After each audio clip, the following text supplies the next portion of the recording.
Join me, 48 Hours correspondent Erin Moriarty, on my podcast, My Life of Crime, as I take on true crime investigations like no other.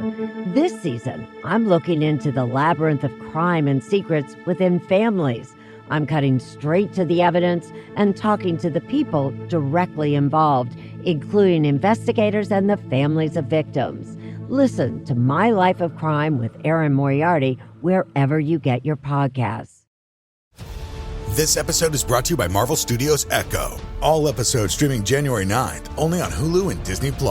Rated TV MALV. Viewer discretion advised. Maya Lopez has betrayed her mentor, the notorious Kingpin. Now on the run, she returns to her hometown to prepare for the biggest fight of her life. Don't miss Marvel Studios' hardest-hitting series yet. An epic 5-episode event. Marvel Studios Echo. All episodes streaming January 9th, only on Hulu and Disney+.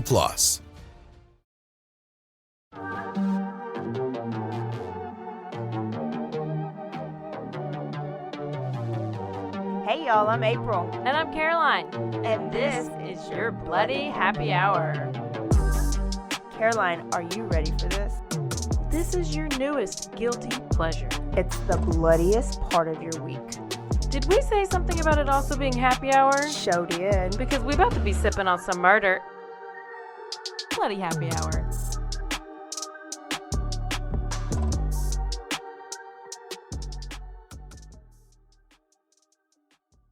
Hey Bloodies, this is April. This is Caroline. And it's Thursday, Bloody Happy Hour.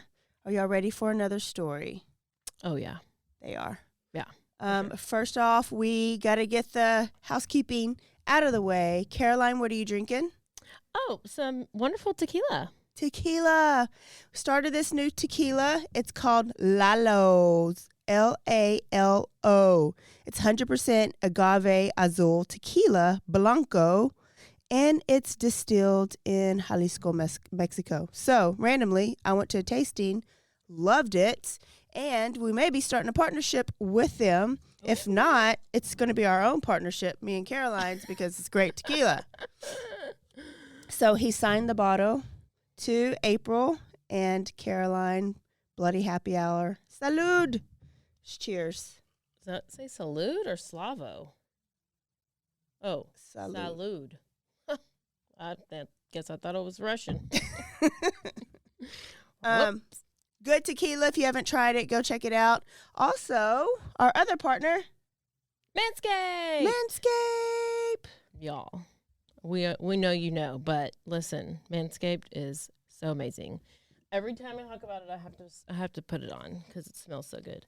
Yes, and my brother messaged me this morning, and he was like, not only are the names and everything so funny, but it smells so good. Well, now I'm trying to find it. Well, he said the lotions and the sprays smell really good, and the clippers and the nose clippers work great. They cut smoothly and fine. He's just all excited. He's just never pampered himself like that. Well, so there you go. I love it. So you can go to manscaped.com and you can enter code BHH and you get 20% off. Yes. Free shipping worldwide. The best deal is this Performance Package 4.0, but you also get that 20% off if you just need to go in and replenish something that you've already purchased. Use that code and you get 20% off. Remember, you'll get the Weed Whacker, the lawnmower, the ball toner, and the ball deodorant, along with some silky boxers and a nice leather carrying case. What more could you ask for? Yeah, that your woman in your life actually might steal because it's really nice. I love it. All right, y'all. So, I have to say that I had time, I guess about a week ago, and I watched a show with my nephew. Well, my nephew Braxton told me about it, so I watched it with my other nephew Isaiah, The Watcher. Have you been able to watch The Watcher yet? No, I watched like an episode. And you know what? When I watched it, I was like, Caroline probably won't get past this first episode. Couldn't get past the first. But it was great if you get past the first episode. Why did I stop? I can't remember. It was just stupid. Did I think it? I can't remember what I thought, but I don't think it was stupid. I think it was just a little slow. And you were like, where we're going to probably like, when is the scary part or where's the killing or whatever. Yeah, I could only get through the one episode. It's very much a mystery. And it's Oh. actually, Well, Yeah. Did you watch the whole thing? I did. It was great. Okay, fine. I'll try again. I went to this other show on Netflix. Okay. It's Called? about the cult. Oh. It's the cult. It's called One Taste, but the show is called Orgasm Inc. What would I watch see that? why you only lasted one episode of The Watcher. So this is about this like cult, and they basically are dedicated to teaching the practices of orgasmic meditation. Oh. OM. But it turns into like this like it has nothing to do with Scientology, but how Scientology makes money is that they people have to buy in to the next phase or whatever. Okay. So people would have to buy in to this next phase. But you should see these people that are on the show. Are they beautiful? They're just gorgeous. Just gorgeous. I mean, I swear that they're all either gay or lesbian, but they don't know it. They think they're straight. Oh. They have like, there's this room of like 30 people, and this lady is over here on the ground. She's butterfly. And there's the dude is like showing how to give her orgasm with the finger. with the finger. And they were saying how you can have a 15-minute orgasm.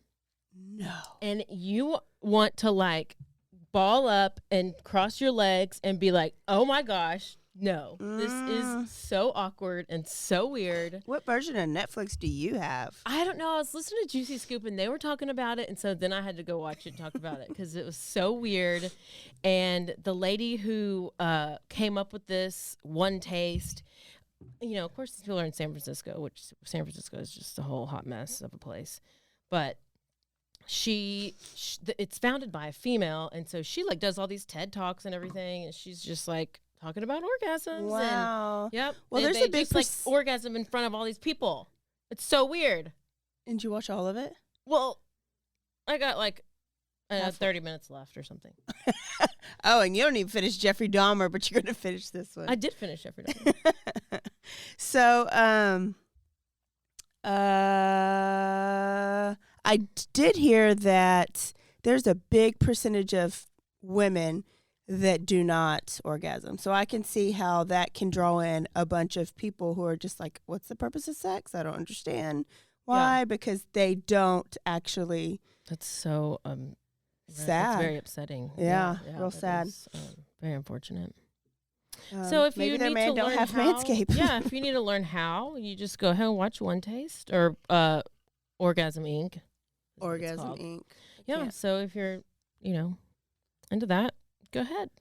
If you're not into that, you should also go watch The Patients, which is amazing on Hulu. Oh, pretty I good. do need to watch. It's Like a psychological thriller. It's good. Remember the guy from Who I Love Him? He was Brick off of Anchorman, the real dumb one, 40-year-old virgin guy. Steve Carell. Steve Carell. Oh yeah. He's a main from The serious Office? character. I didn't watch The Office. You're either Oh. an Office person or a Friends person. I'll be a Friends person till the day I die. Okay. Yeah. So I'm taking you to Canada. It's June 29th, and it's just a normal Saturday in 2014. Alvin and Kathy Lickness are having an estate sale. And they're doing this because they are downsizing their big house that they already have, and they're about to retire. So they need to get rid of a bunch of belongings. So you have an estate sale where people just come in your house and they shop and they take it off your hands right then and I there. thought it was just when somebody like died. Yeah, or retire. Like when you're going to get rid of just about everything in the house. Yeah, it's traditionally when people die, but maybe they do it different in Canada. Oh, well, yeah. I already forgot we're in Canada. Yeah, It's okay. I remember now. that was only 3 seconds ago. Yeah, it's short-term memory. I didn't take my ginkgo biloba, but don't worry. I'll take it next time. So they're retiring and they're getting a smaller place, and they have a condo in Mexico. So they're going to go back and forth between their Canada home, where their family is, and then their condo in Mexico. So Alvin in the past has just always been an entrepreneur, and he's kind of invented a couple things. And then Kathy was a real estate agent, and they were very involved grandparents. They had some grandkids that they were very hands-on with. So for this estate sale, her daughter came over, Jennifer, and then she had 2 of her 3 boys, 5-year-old Nathan, and then baby Maximus. They came over and they were helping because there was like 200 people that came to this estate sale. So they were help pricing things, moving things out, selling, keeping track, whatever. So after the estate sale, I went all day into the evening. They were starving, so they got some Chinese takeout. Yeah. And Jennifer was like, we're just going to go ahead and stay tonight. And we'll get up and we'll go back in the morning. So they cuddle up on the couch and they watch a movie together, Grandma, Grandpa, and then Jennifer and the 2 boys. Well, by 9 o'clock, they're spent. So they're going to bed. And baby Maximus didn't sleep well. He's used to being in his own bed. And a lot of times when kids are trained to sleep in their own bed, they don't sleep as well when they have people in the bed with them. Yeah. So he was tossing and turning and crying. So by 11, Jennifer was like, I'm just going to go ahead and drive home and take him home so that maybe he can sleep and he's not and keeping them up. So she gets up, her and the baby leave. She says she's going to leave Nathan there with them because she don't want to have to wake up Nathan. Plus, Nathan loves sleepovers with his grandma and his grandpa. He would choose sleepovers over going to the zoo because he loved his grandma and grandpa. So that worked. Baby went to sleep. She was at home. She got up the next morning and she called Mom to arrange a time to go pick up Nathan. Nobody answered. So she didn't think of anything of it, though. She's like, maybe they're outside, maybe they're sleeping late. So she just decided to get in the car and drive over with baby Maximus and go over there anyways. And I believe her husband was with her. And so when they drove up, she got out, she went to the front door, and it was open. Like unlocked or just open? Open, like wide open. Like somebody had just walked in front of her, but nobody did. And so she looks in, and the first thing she sees is blood all over the floor, bloody handprints on the wall. And she slowly went inside, and she saw a handprint that looked like it was a little kid's bloody handprint on the wall. She looked, she yelled, she screamed. Nobody answered. She ran back out, got her husband. They called the police, and the police told them to immediately go in their car and lock the door because somebody could still be in there, right? Yeah. So police get there pretty quick.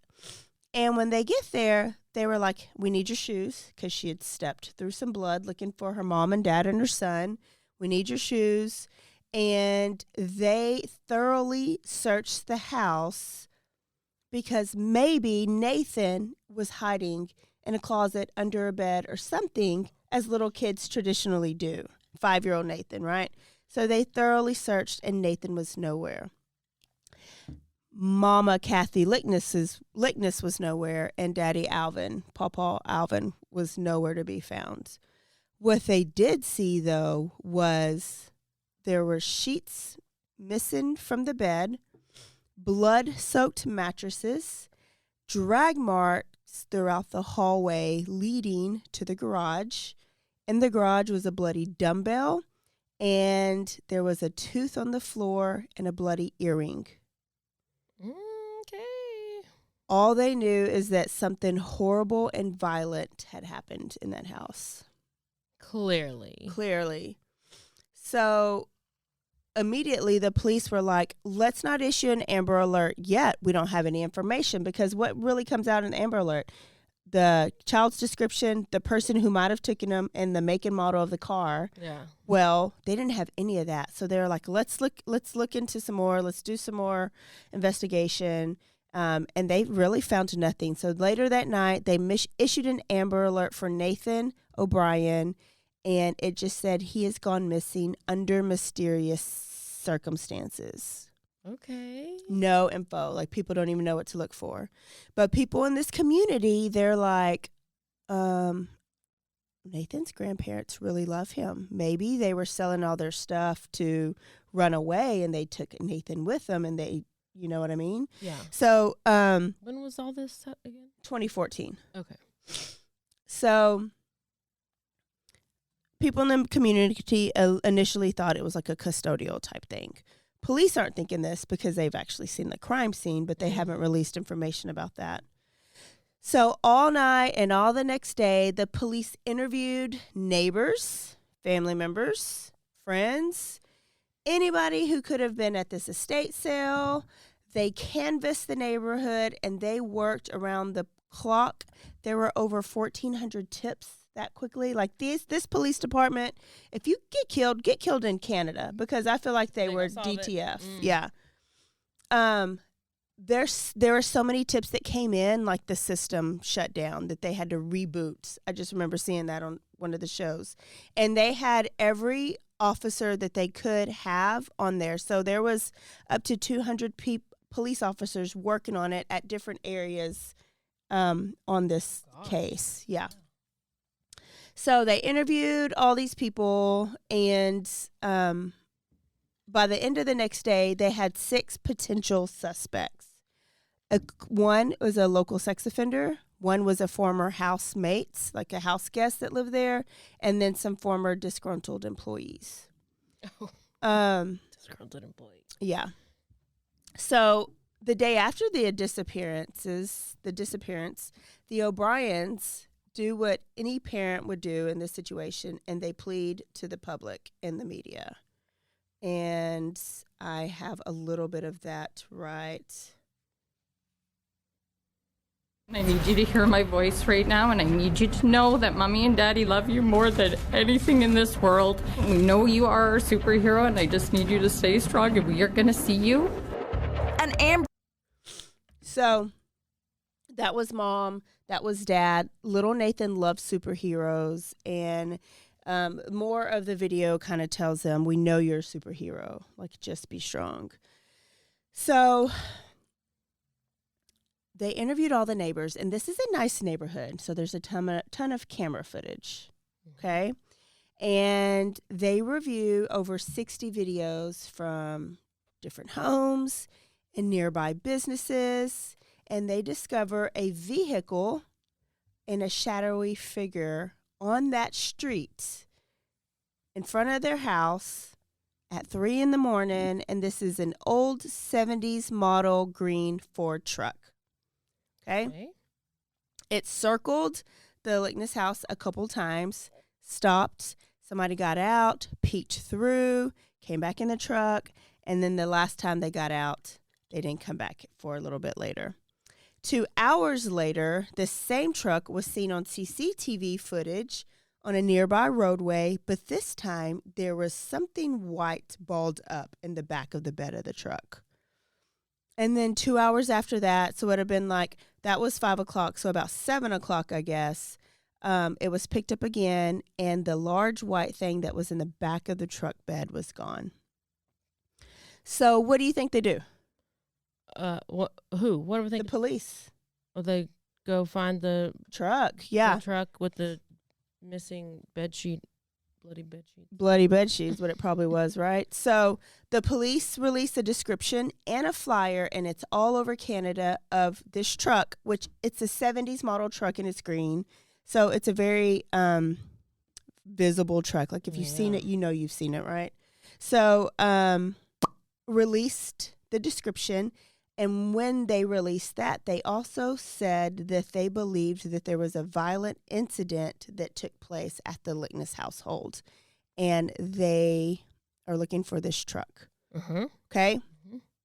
Well, the Lickness family, they also had a son named Jeff.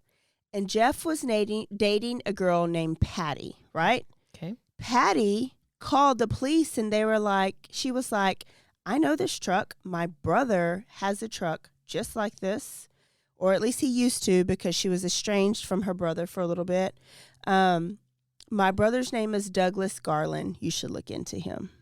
So Patty turned in her brother and says, my brother had a truck like that. Mm-hmm. Got it? Mm-hmm. So police matched brother's truck with the one that was on surveillance footage, and they went to go pay him a visit. They took in the truck. They took him for questioning, and they held him in jail because he actually had a warrant on something previously related. So they were able to keep him in jail for a while. And they had a temporary search. It's not even a search warrant, but if you think that there might be a body inside the house, you can search the house, but only a certain amount of space or the property because you don't have a full search warrant. Mm-hmm. So they were going in and looking and hoping that maybe Nathan and Alvin and Kathy are there, but they weren't there. But they did find a barrel that was smoldering. Oops. And a ton of ash inside the barrel. Never good. But they had to leave everything there because they don't have a search warrant. So anything that they could have found that wasn't the actual bodies or people would not be admissible. So they go back and they're trying to get a search warrant. Mm-hmm. And Garland gets released from jail. But he gets released from jail and they're like, you're not allowed to go back to your property. This is a 40-acre ranch that he lives on with his parents.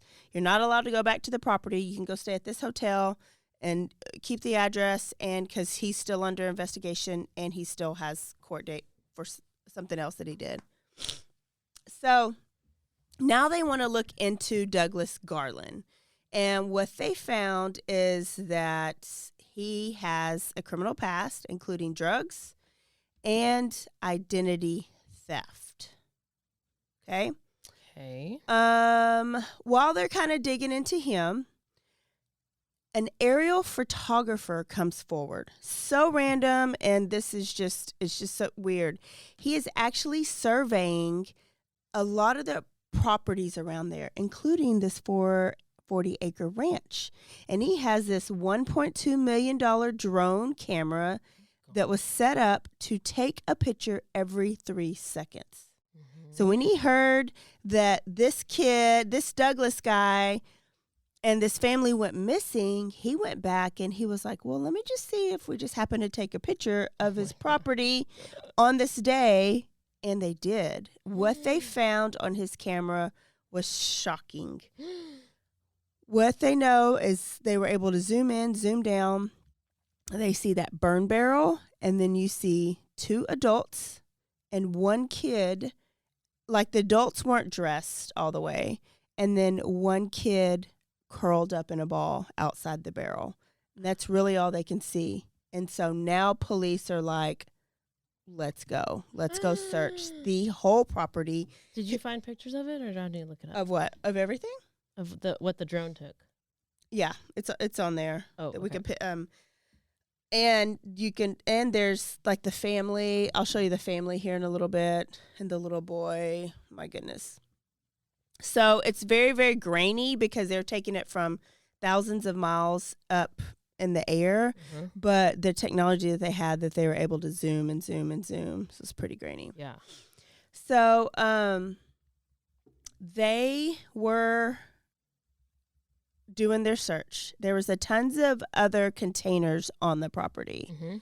And they got all the ash that was in the barrel, and they saw that there was a tooth. There was some burned flesh. They found some tools, like a hacksaw and a bone saw. And there was a building on the property. There were some meat hooks in that building, hanging meat hooks with blood and meat on there. Meat hooks. And they found handcuffs, a dagger, and a leather baton in a bag. And they thought maybe this bag with the handcuffs and the dagger and the leather baton was his actual, like, kidnap kit, I guess, or abduction kit that he took over to their house to kind of beat them with, handcuff them, and bring them back to where he is. That's a lot of people for one person. Mm-hmm. So Sounds a little suspicious to me. they also discovered he was a cross-dresser. Like there was Okay, a BTK. cross-dresser's dream. Yes, he has a lot common with Jeez. BTK. There were tons of men and women's clothing. There were a bunch of fake breast implants and inside bras. There were men and women's shoes, 89 pair, and they were all his size. There was a package of adult-size diapers. And That's a kink. it was his fetish. That's a kink. Adult what is it? diapers. It is a thing Oh, yeah. where they He's like got it. pee and shit themselves. Oh. And then they like somebody will come and change them. Like that. It's a whole kink. I heard about it on one of my YouTube shows. Yes. Mm-mm. Crinkle bottom? Is that what it Look it up. It's something called crinkle bottom. Well, he had it. And at first, because his parents were elderly, I was like, oh, maybe those were his parents' diapers. But no, because they also find 80-plus photographs of men and women decapitated, dismembered, tied up, dead, but they're all in adult diapers. So that's what turns him on. Yeah. There was also some blonde wigs. And they found a hard drive like in the rafters of the basement. Like they were looking everywhere. I'm just so grateful that this police department was on it. So they found a hard drive. So they put in the hard drive and they found that this Douglas guy was keeping tabs on the likenesses for about 10 years. Oh. He was searching them often, searching their phone number, searching their address, searching their social media pages. He was also searching things like how to dispose of a dead body, manuals on autopsies and perfecting a kill. Did you find it, Diaper Fetish? No, I'll tell you when I get it.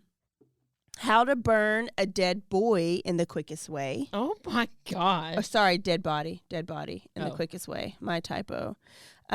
Dismemberment using a hacksaw, how to get away with murder, the perfect crime scene, the joy of killing, how to perfect torture, and just tons of random weird shit to where they were mind blown. They began calling this place the House of Horrors. They also showed like hundreds of boxes of different types of weapons, like bone saws, knives, guns, straitjackets, handcuffs, and those little white suits that people wear when they're... in the crazy suits. No. Forensic investigators, those white suits that they put the hazmat on. suit? Yes. He ordered a ton of those. Heck? Later on, we'll find out that there was no evidence of him really being at the crime scene because he had on that suit. Yeah. Oh my gosh. Think about how many people actually do stuff like that, and that's how they get away with it or something. Yeah. They also collected 1,400 pieces of evidence. Altogether, they only took about 89 was used in court, but they later testified that they sifted through 120 gallons of ash, and it took over 550 hours and 10 months to go through all the ash and evidence. I can't. Is that funny? All the ash, going through all the ash. No, it's just like that's a lot. I know. That's just a lot. I just love that they are willing to, though. So, they found all this stuff, right? 17 teeth, bits of bone, a button, jewelry, shackles, those Tyvek bodysuits, that's what they're called, rubber gloves, chemical gloves, but they found no bodies. No bodies alive or dead. So it's always hard to convict a case when there's no body. But while they're there, they also found a motive, because this whole time they were like, okay, he's good. Douglas Garland is good for this murder, but why? Why would he do this? Is it just a random thing? but he was so prepared. Why had he been investigating them for 10 years? Yeah. The only connection that they knew before what I'm about to tell you is that his sister was dating the son. Oh. Douglas's sister was dating the likeness's son. And so remember, she's the one that turned him in and the truck in. So what they found out is 10 years earlier, Alvin was in the middle of inventing a pump for the oil and gas industry. And remember I said he was an entrepreneur, like he was one of those people that was always doing something different, like he would open up a new business or he would invent something. He just enjoyed working for himself. So he needed some help. And Jeff, the son, recommended Douglas Garland to come and work for him because he had some college. He had some experience. He was a hard worker, and he wasn't doing anything at the time. And so Douglas came to work for the Licknesses, helping him design and build this pump. And the plan was they were going to get it patented together, and they were both going to get the glory off of it, I guess, right? They were going to be inventors, and this gave Douglas purpose. Well, Douglas actually had a breakdown, like some type of nervous breakdown, which we'll find he has some mental issues. And he stopped showing up to work. He stopped answering phone calls and messages, and Alvin had to fire him like any employer would. Yeah. Like you wasn't showing up. And so during this Must time be that he wasn't homophobic. showing up, Transphobic. he must be transphobic. Yep. The employer, that's why he fired him. Yep. Not because he wasn't showing up, Nope. right? Transphobic. So Alvin actually fired him, and then he finished the pump, and he was patented in his name only. Oh. So this pissed Douglas off. Oh, he mad. He's real mad He real because they had been agreeing this whole time it's going to be both of their names, but Yeah, bitch. But then you stop showing up for work. but then you stop ain't showing gonna up to get no credit. work, right? So I guess Douglas just thought he was done really, really wrong. Oh. Now, Jeff, the son, confirmed that his dad, Alvin, did pay Douglas for all of his services up until the point he stopped showing up. But I guess that wasn't enough for Douglas. No, it's not. And the best part is the pump didn't even make any money. And he knew it didn't make any money because he had been researching it, but he was still pissed that his name wasn't on this. So I would be pissed if he ended up being a millionaire, but he didn't make any money off of it. Yeah, so okay. So what you mad for? Well, Douglas was mad. Yeah, he mad, and he obviously has issues. Let me look at him. And so his most recent search, so Douglas's most recent search of the Lickness family, he saw that they were having an estate sale and were moving.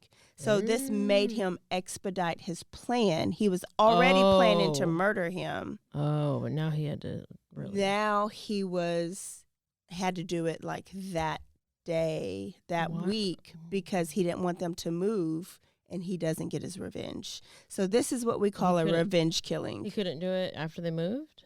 He had to do it. I guess Maybe not he just in his planned head. that, like how or whatever. Yeah, because what they found too is that he was researching lock picking, and it was actually their specific type of lock that he had perfected, and he had practice locks in his thing in his wherever he lived, so that he could practice picking their lock. So if they moved, they might have a different lock, and he wouldn't know how to lock it, Caroline. Oh, pick it.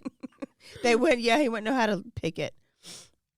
So, they were looking more into Douglas's past. Okay, they knew that he was smart, that he had been accepted to med school at one point in time, but he had to quit because he suffered from mental issues.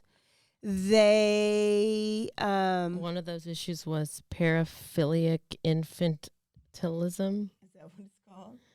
Also known as autoneprophilia,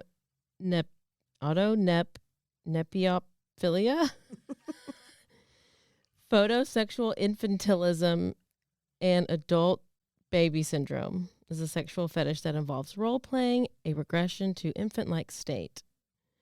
Behaviors may include drinking from a bottle or wearing diapers. It's not clean, but that's cleaner than what he had. Consists of feeling sexually aroused by wearing diapers, using other objects designed for babies, and behaving and being treated like a baby. I wonder if he made them act like babies. He probably did. He got off more some people, than being some dead. of these people even have babysitters. Oh, God. And now a word from our sponsors.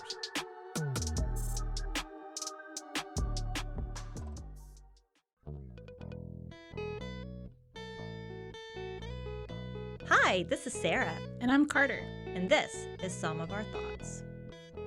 We're two Southern sommeliers, and we want to share everything we love and know about wine. We started hanging out during quarantine and cooking and drinking and listening to music, and we just thought this would be a great way to bring everything we know to you guys. We will make wine knowledge and food pairings easy and approachable. So put on your favorite vinyl, grab your favorite glass of wine, tune into our show, and let's have some fun. Wine and vinyl. So check us out on roguemedianetwork.com or wherever you get your favorite podcast. We'll be talking about a lot.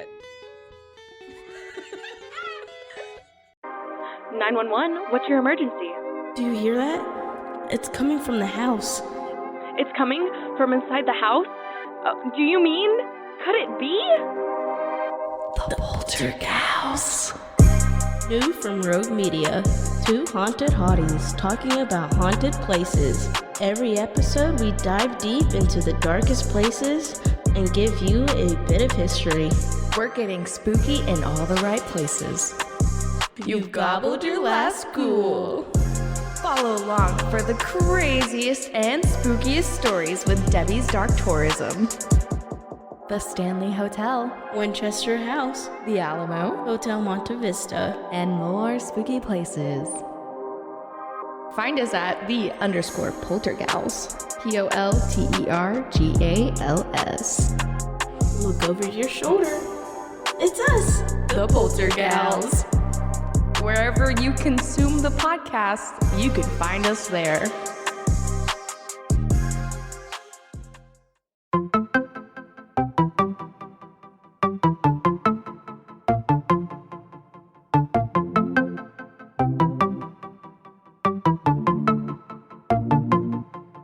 Welcome to One Star Rewind, a new podcast about those dreaded one-star reviews that every business owner hates to receive, but yet every customer loves to read. During this podcast, we will peel back that one-star review to better understand how it happened, when it happened, and what the business owner is doing after receiving that one-star review. This podcast will be about love, hate, and laughter. On One Star Rewind, we will meet with real business owners who will tell their stories and how they do rely on reviews for their business.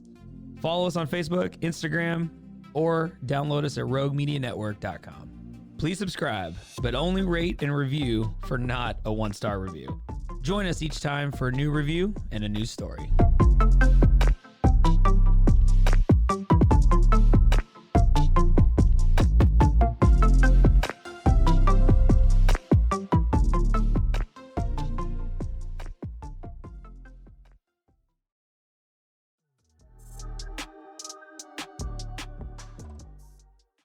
It's adult baby syndrome.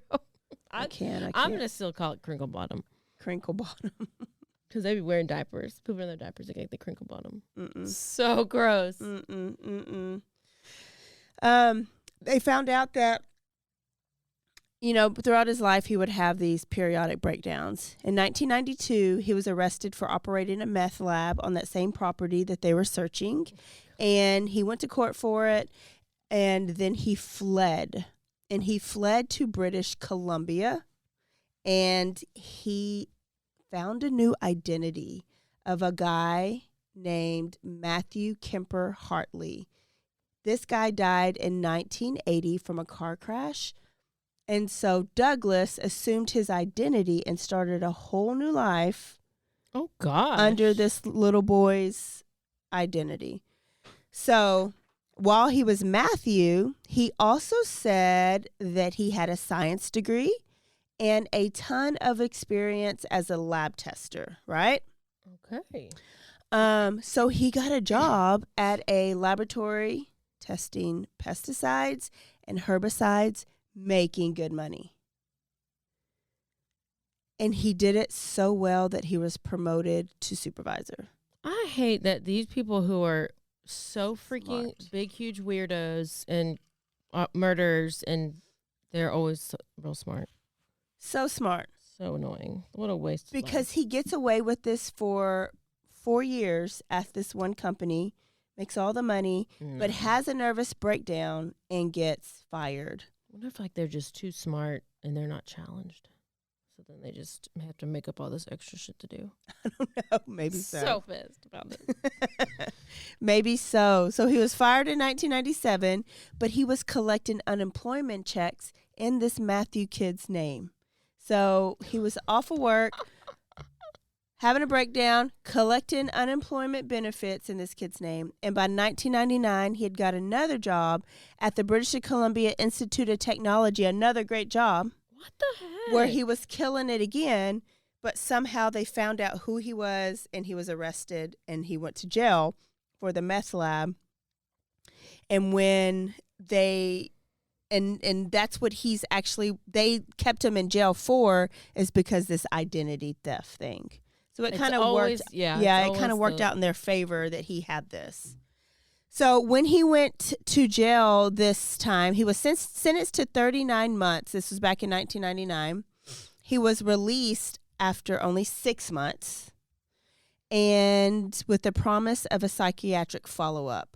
So the judge was like, okay, you can get out after 6 months, but you better go see a psychiatrist. Well, he did. And the psychiatrist was like, yeah, he's not violent. He will yield little violence towards others. And so he was able to go home, which is, after that is kind of when he meets the licknesses and all that new stuff starts happening. So,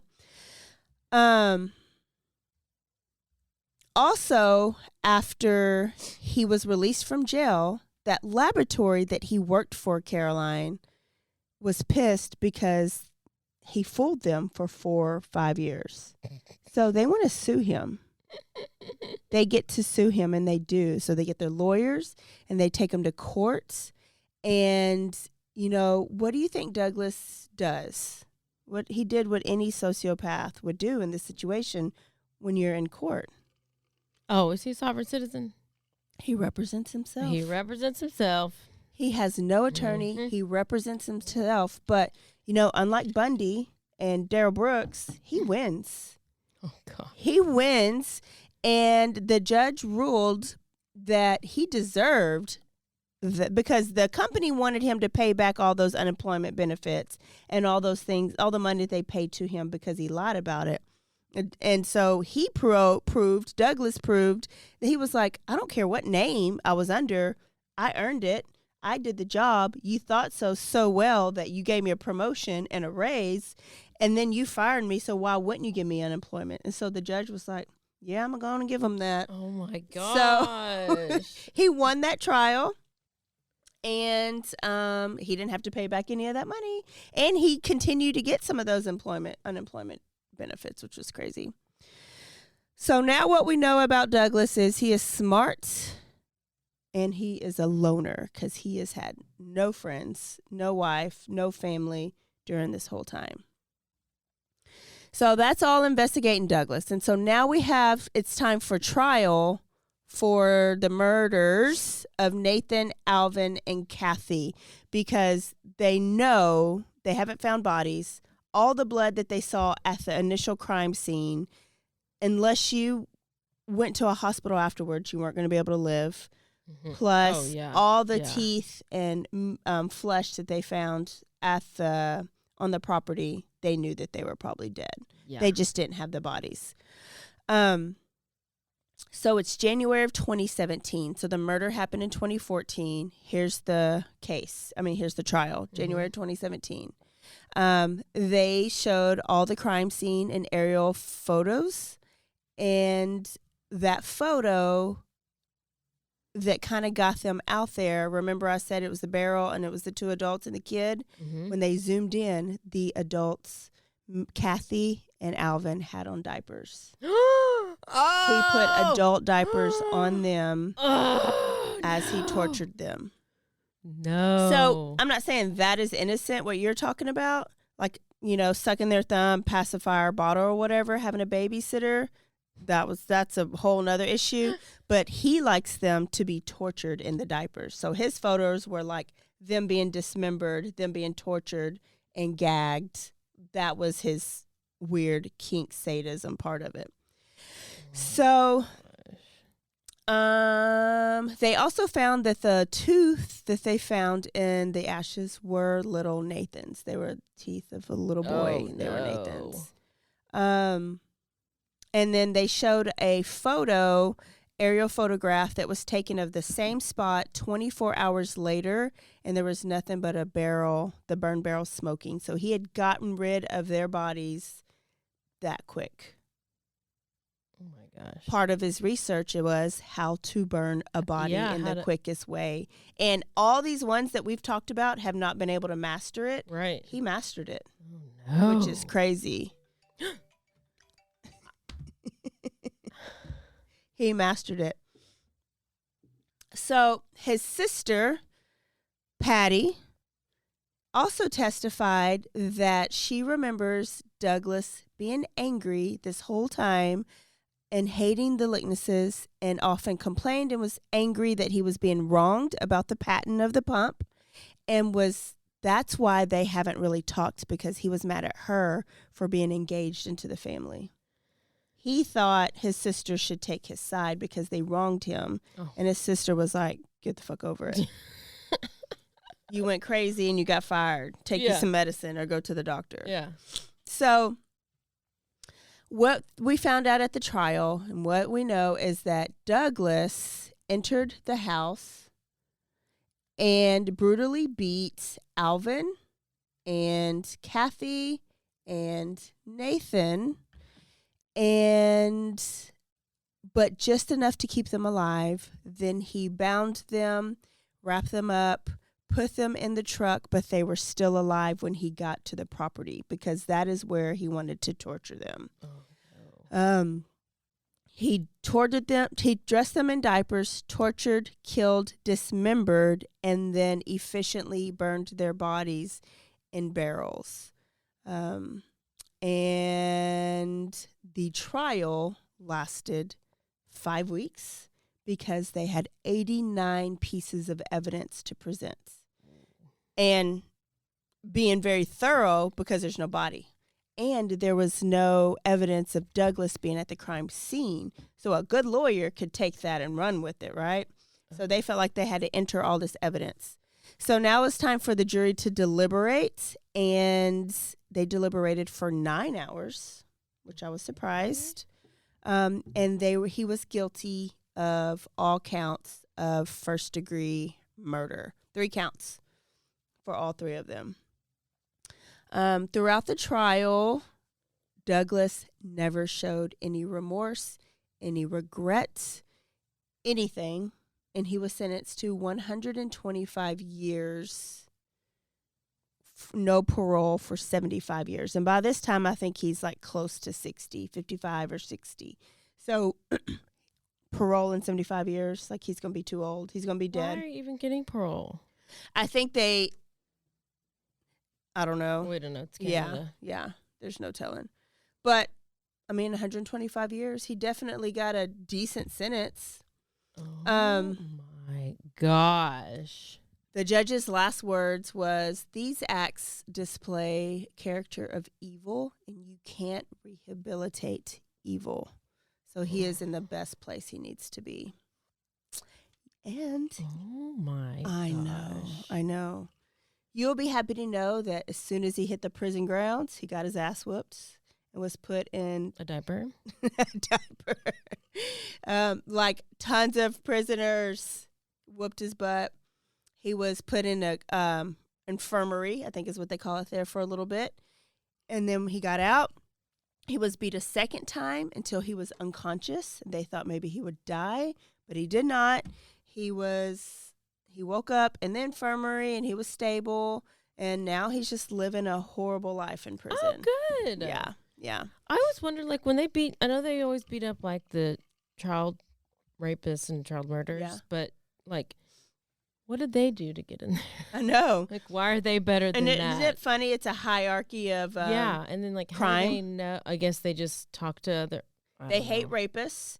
They hate of child. any kind. Yeah, of any kind. But because the highest, like the moralist of the prisoners are who? The druggies, probably the drug gangsters. Like they kill other gangsters so they feel better, I guess. Okay. Or they kill other men so they feel better.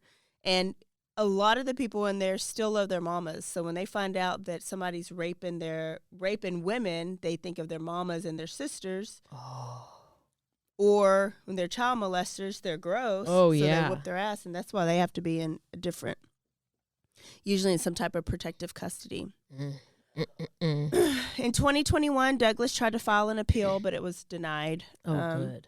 And there's a couple documentaries you can watch called Hunted by Evil. There's 2 parts if you wanted to.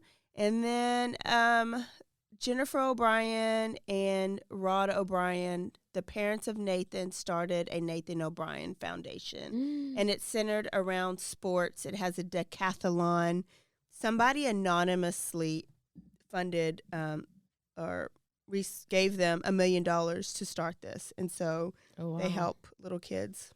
And then the last thing I have is just the last little clip from this documentary that I watched. One of the things Nathan loved, nighttime talks with his dad at bedtime. And one conversation will forever linger in Rod's memory. Nathan had started asking me at nighttime what heaven was like, which is kind of a strange question coming from a 5-year-old. And say, well, you can fly around in heaven like a superhero, because Nathan loved superheroes. There's no night times. You can play all the time. He goes, well, I'm going to welcome you into heaven, Dad. You guys. Oh my gosh, he's the cutest little boy. He is. And isn't it crazy that he was talking about heaven right before he got killed? And he said he was going to welcome them. So it's like, did he know? I hate people. Did he know? My mom told me something when we were little, when Susan Smith killed her kids. Because, I was all up in that. I was young. And I was like, Mom.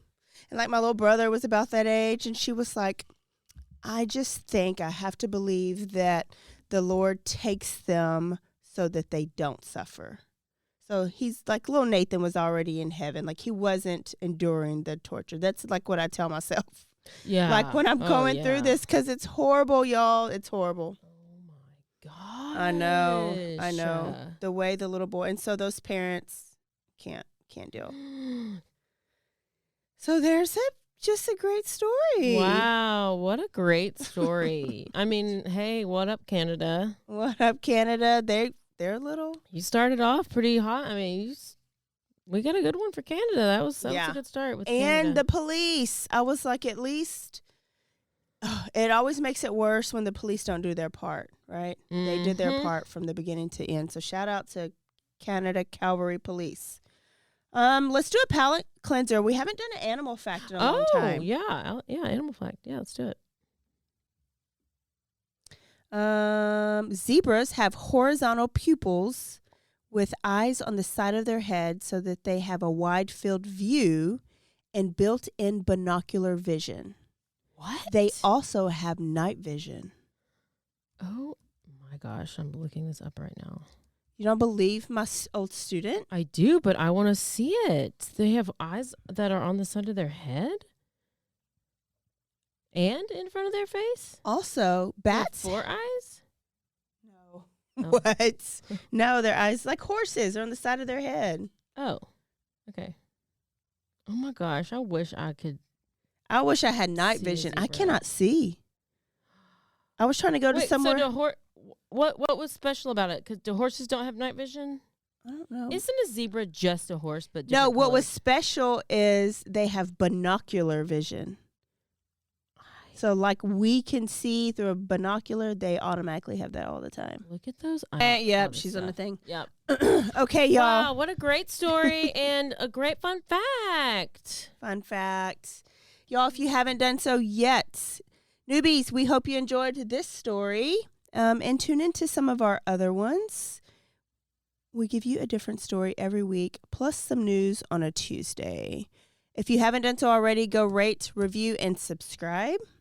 Zebras are very closely related to horses and donkeys. Okay. Okay. Good. Thanks. Good. And we will see y'all next week. Don't forget to stay aware, stay alive, and always be DTF. Just like the Canada Police. Facts. Down to find. Bye. Bye.